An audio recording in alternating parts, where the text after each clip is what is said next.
در فضیلت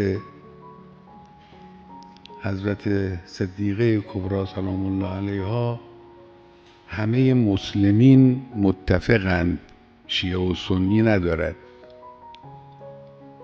در کتب اهل سنت و شیعه این حدیث آمده است که فاطمه سیدة نساء اهل الجنه،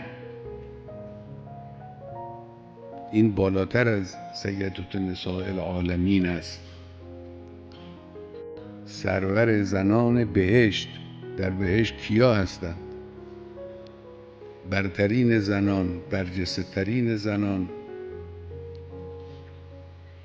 مؤمنترین زنان، مجاهدترین زنان، زنان شهید، اونهایی که خدای متعال در قرآن از اونها با عظمت یاد کرده است، همه اینها در بهشت جمعند.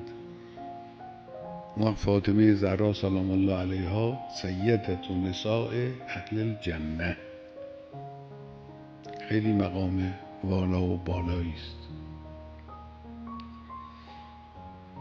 درس شجاعت، درس فداکاری،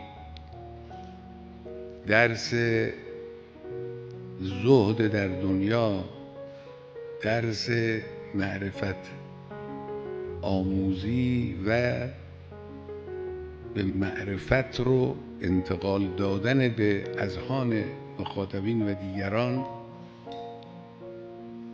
در مقام معلم دانشور بشر قرار گرفتن، درس‌های فاطمه زهرا سلام الله علیها به همه بشر.